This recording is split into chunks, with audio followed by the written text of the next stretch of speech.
You're listening to the CyberWire Network, powered by N2K.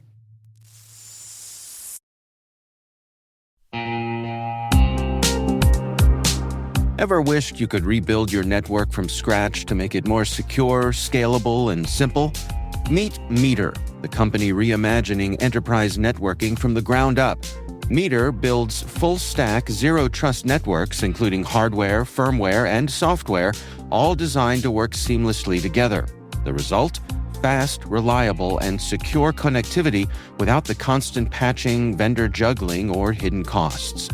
From wired and wireless to routing, switching, firewalls, DNS security, and VPN, every layer is integrated and continuously protected in one unified platform. And since it's delivered as one predictable monthly service, you skip the heavy capital costs and endless upgrade cycles. Meter even buys back your old infrastructure to make switching effortless. Transform complexity into simplicity and give your team time to focus on what really matters, helping your business and customers thrive.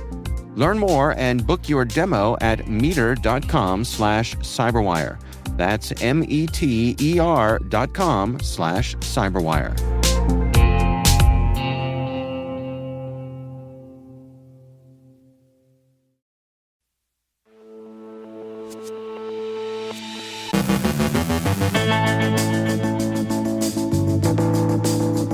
Trump signs the National Defense Authorization Act for 2026. Danish intelligence officials accuse Russia of orchestrating cyber attacks against critical infrastructure. Long-nosed goblin targets government institutions across Southeast Asia and Japan. A new Android botnet infects nearly 2 million devices.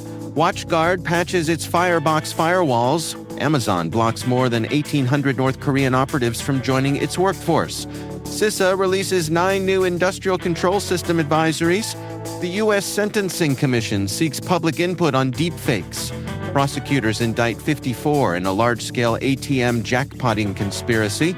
Our guest is Natay Milner, CEO of Orion Security, discussing the issue with data leaking into AI tools and how CISOs must prioritize DLP. And Riot Games finds cheaters hiding in the BIOS.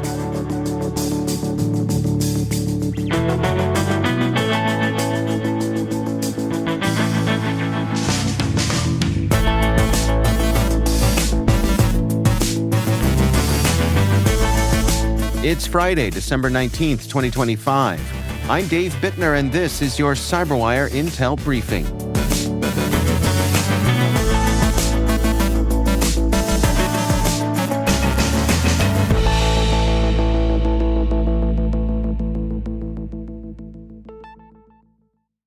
Thanks for joining us here today. Happy Friday. It is great to have you with us. President Donald Trump signed a $901 billion National Defense Authorization Act for 2026 that includes major cybersecurity provisions, and it passed with bipartisan support. The bill authorizes record defense spending and preserves the long-debated dual-hat leadership of U.S. Cyber Command and the National Security Agency by barring Pentagon funds from weakening the Cyber Command's commander's authority. That provision reinforces a structure Trump previously considered splitting, but ultimately abandoned. Trump also nominated Army Lieutenant General Joshua Rudd to lead both organizations. The NDAA allocates roughly $417 million to Cyber Command for digital operations, other activities, and headquarters maintenance. It mandates secure, encrypted mobile devices for senior Defense Department leaders, following Inspector General criticism of insecure communications. The bill also requires reviews of foreign-sourced infrastructure components and orders the Pentagon to streamline its cybersecurity requirements. Danish intelligence officials have accused Russia of orchestrating cyber attacks against Denmark's critical infrastructure as part of a broader hybrid campaign against Western countries. The Danish Defense Intelligence Service said 2 pro-Russia groups, Z-Pentest and No Name 05716, carried out attacks on water utilities and launched DDoS attacks ahead of local elections, aiming to create insecurity and punish Denmark for supporting Ukraine.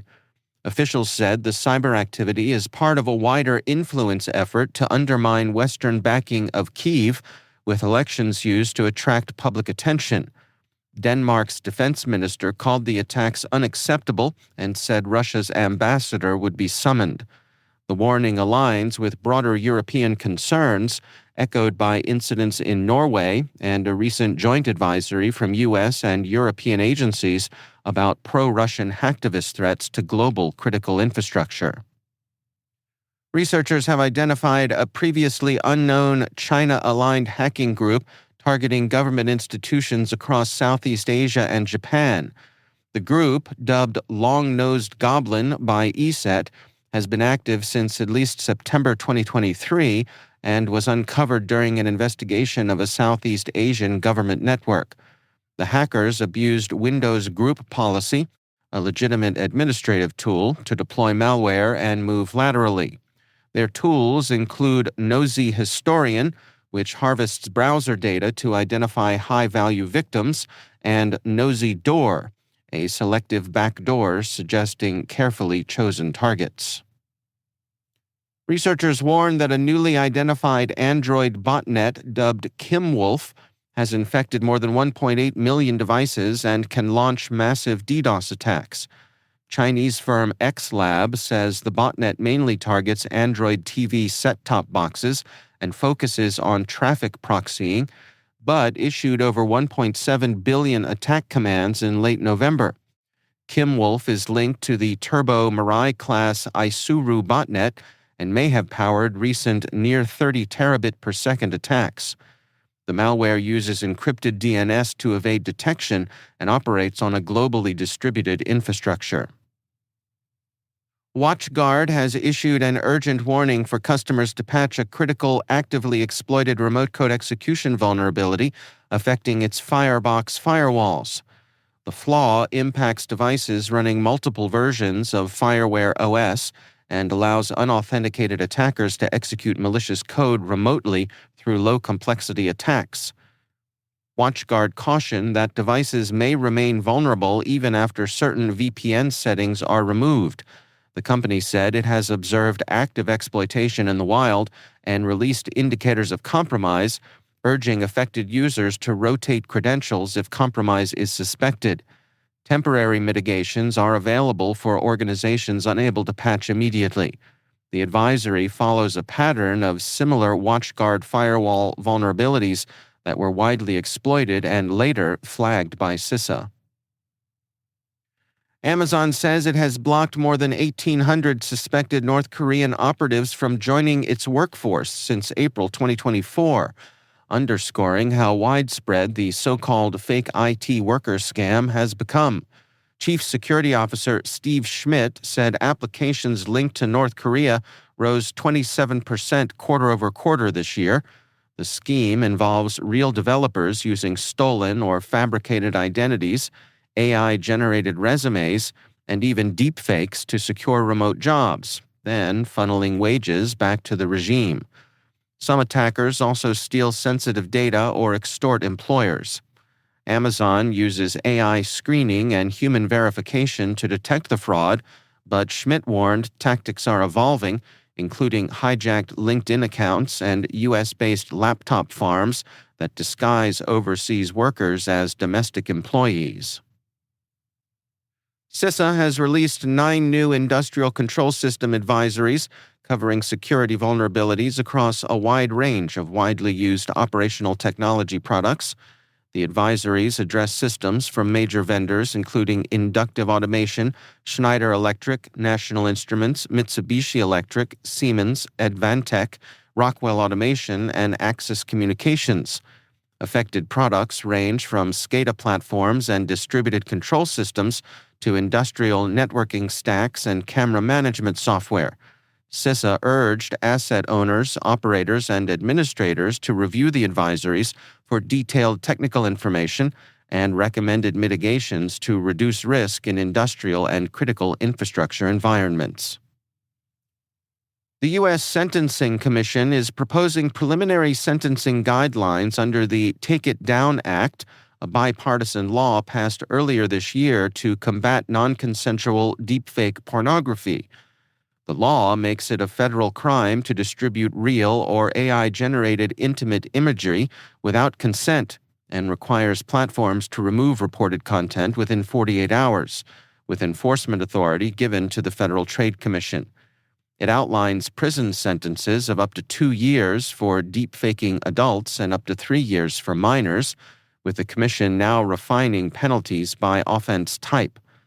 Proposed updates clarify definitions tied to online services and intent, including abuse or sexual exploitation.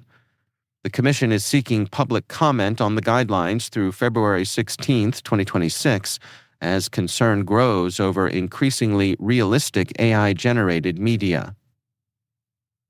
U.S. prosecutors have indicted 54 individuals for their alleged roles in a large-scale ATM jackpotting conspiracy involving malware and coordinated cash theft. A federal grand jury in Nebraska returned 2 indictments, one in October charging 32 people and another in December charging 22 more. Authorities allege the scheme used Plautus malware to force ATMs to dispense cash, resulting in losses of about $40.7 million as of August 2025. The indictment links the activity to Tren de Aragua, a Venezuelan criminal syndicate designated as a foreign terrorist organization, accusing it of laundering proceeds to fund broader criminal operations. Investigators say the group conducted surveillance, physically accessed ATMs to install malware, and used techniques designed to evade detection and obscure evidence. If convicted, defendants face sentences ranging from decades to life in prison.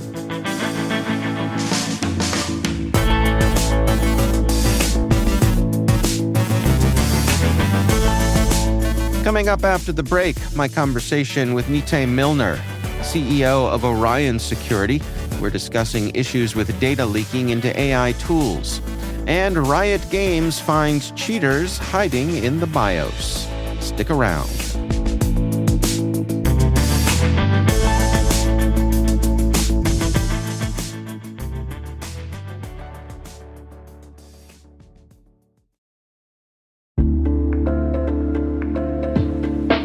What's your 2 a.m. security worry? Is it, do I have the right controls in place? Maybe, are my vendors secure? Or the one that really keeps you up at night, how do I get out from under these old tools and manual processes? That's where Vanta comes in. Vanta automates the manual work so you can stop sweating over spreadsheets, chasing audit evidence, and filling out endless questionnaires.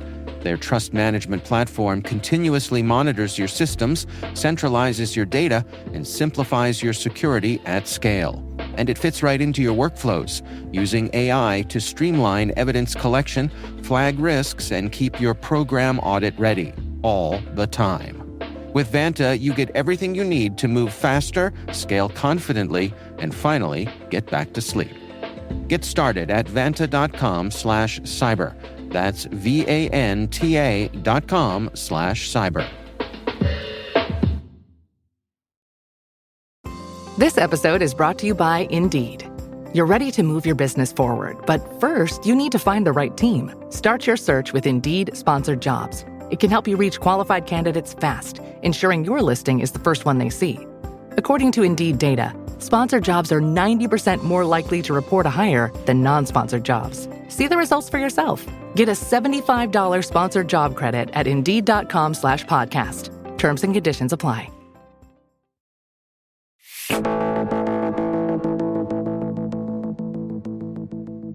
Nite Milner is CEO of Orion Security. We recently discussed the issues with data leaking into AI tools and how CISOs must prioritize DLP. So traditional DLP tools, legacy tools like Forcepoint, Symantec, were all about creating policies to make sure you protect your data.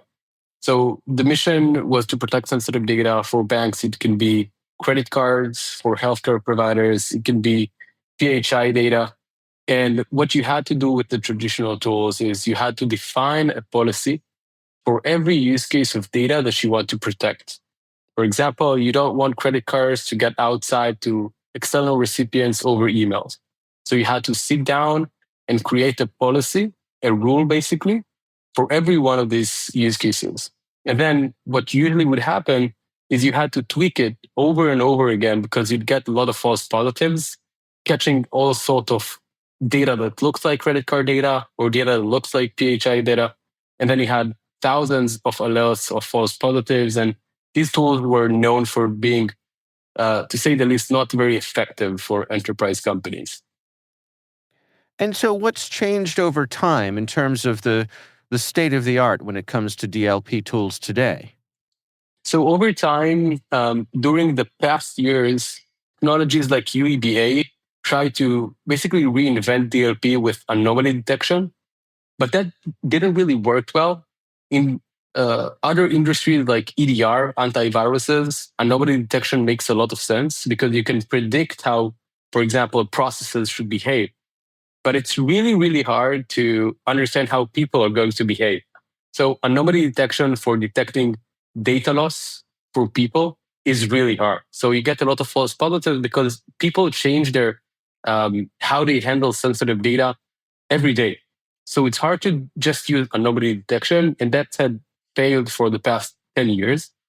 What had changed recently is LLMs and generative AI applications. So basically, what is trying to be done right now in the market is to use LLMs, basically human cognition, the missing piece of DLP, and basically think like a security analyst for every data exfiltration attack in the company, looking at a lot of indicators, for example, the person doing the action, the type of data that is being sent outside of the organization, the source of the data, the destination, and then getting to a decision if this is basically a verdict, if this is risky for the company or just a normal business ops, business data flow in the organization. So is the idea here that you're making use of the LLM to basically sort through your logs, to check through a user's behavior and see how that matches up to a set of potential rules that you may have set up or red flags that you've set up? Yeah, so it's not it's a different approach than rules. So rules, what we have up until now, were deterministic. Rules, policies are basically a 1 or a 0. But when you add LLMs to it, when you add cognition to it, it can have more possibility than just right or wrong. It could look at other contexts, at other criterias, and basically get to a decision like basically a DLP security analyst will look at the person doing the action, how long is he in the company, how does he usually act around sensitive data, and then decide if this is a false positive or not. So this is what we're adding right now to the table, just like an ad hoc verdict for every data exploitation attempt in the company. So then does the LLM, for example, when it makes a decision, it alerts a security professional, a human, as to whether or not maybe this needs a little more attention? Yeah, definitely. But so we're definitely keeping the human in the loop right now. But instead of needing 5 DLP analysts today that goes through, and I'm not exaggerating, thousands of alerts every month, that most of them, like 90% of them, are false positive.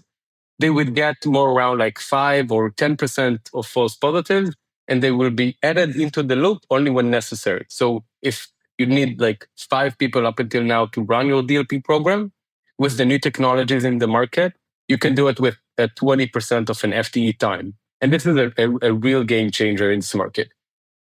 And are these systems growing in intelligence as they operate? Does the feedback go back into the process itself? Just like a security analyst, you can teach it. So basically, when you get the false positives, you can mark a thumbs down, and you can explain exactly why this is a false positive. For example, this is an approved destination to send our sensitive data to. Maybe it's a third-party vendor that we're working with. Or this data is not really that sensitive for the company. And the LLM model adds it to his context in this specific company. And the next time it will happen, it will use this context to reduce the false positives. So it really sounds to me like what you're introducing here is the ability to have nuance in these decisions. Exactly. You can think about it like it's more similar to like EDR for data. If you remember the old days of Norton and McAfee where you have antiviruses, so EDR came along and basically gave a new approach to detecting malware, a more detection and response approach. It's the same thing we're doing, but up until now, it wasn't really possible in DLP because human behaviors are much more complicated than machine behaviors. But now with LLM, we can actually build something that looks like EDR for data. It's easy to maintain, it's a plug and play solution, and it can protect your data without needing to hire an army of DLP analysts. What about for people who are hesitant to feed any of their information into an LLM? Are there protections for them? Yeah, definitely.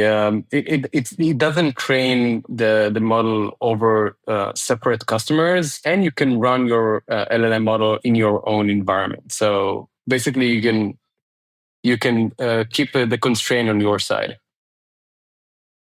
Where do you suppose this is headed? What's the future look like for DLP? That's a great question, and one I've been waiting for. So basically, what we talked up until now, Dave, is that how AI can help DLP and help data security. But we didn't talk about how AI is a threat in data security and how it's going to change the landscape around data exfiltration. So there's three main ways of AI to be looked upon as a threat in data security. One is sensitive data exfiltration to AI. For example, ChatGPT or Claude.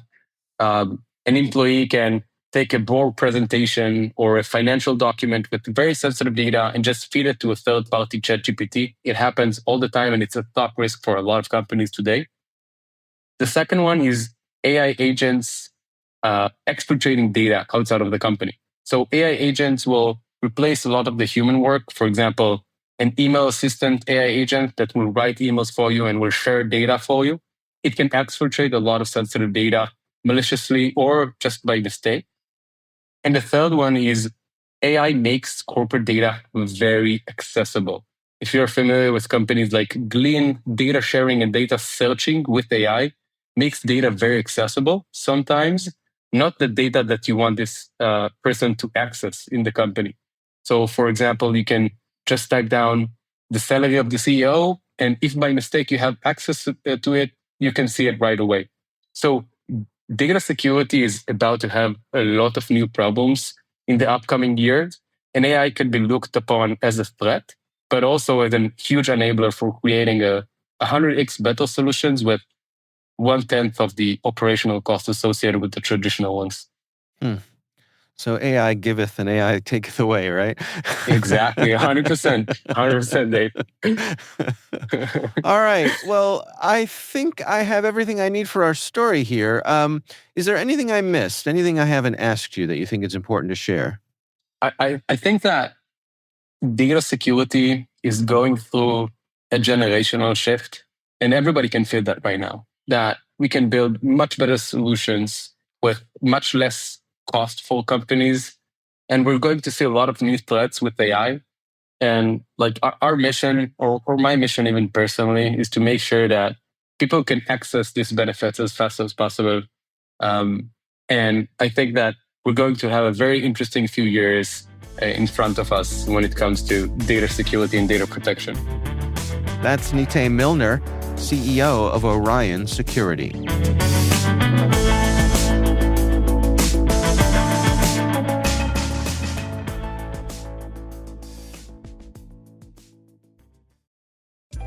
Introducing Meta Ray-Ban Display, the world's most advanced AI glasses. With a full color display built into the lens of the glasses, it's there when you need it and gone when you don't.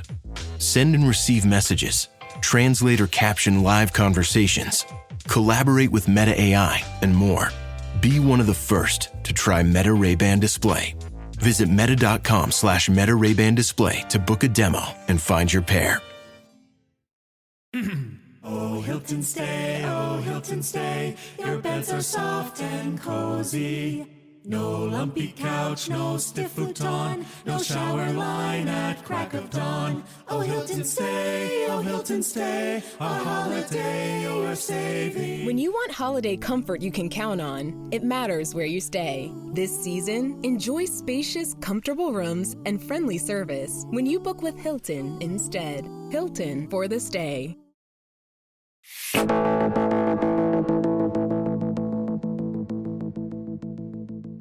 And finally, Riot Games has discovered that some recent motherboards were quietly letting cheaters slip past the velvet rope.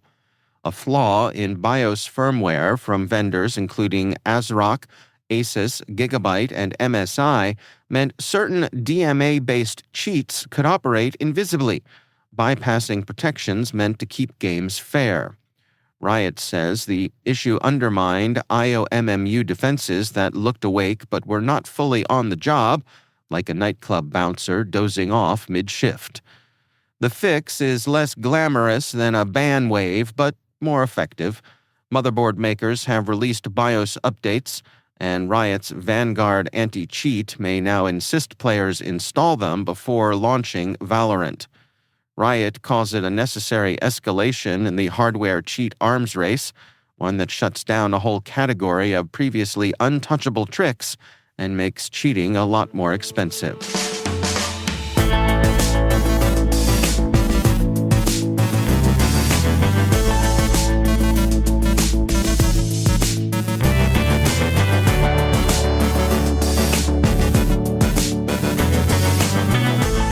And that's the CyberWire. For links to all of today's stories, check out our daily briefing at thecyberwire.com. Be sure to check out this weekend's Research Saturday and my conversation with Darren Meyer, security research advocate at Checkmarks. The research we're discussing is titled Bypassing AI Agent Defenses with Lies in the Loop. That's Research Saturday. Check it out. We'd love to know what you think of this podcast. Your feedback ensures we deliver the insights that keep you a step ahead in the rapidly changing world of cybersecurity. If you like our show, please share a rating and review in your favorite podcast app. Please also fill out the survey in the show notes or send an email to cyberwire@n2k.com. N2K's senior producer is Alice Carruth. Our CyberWire producer is Liz Stokes. We're mixed by Trey Hester with original music by Elliot Peltzman. Our executive producer is Jennifer Iben. Peter Kilpie is our publisher, and I'm Dave Bittner. Thanks for listening. We'll see you back here next week.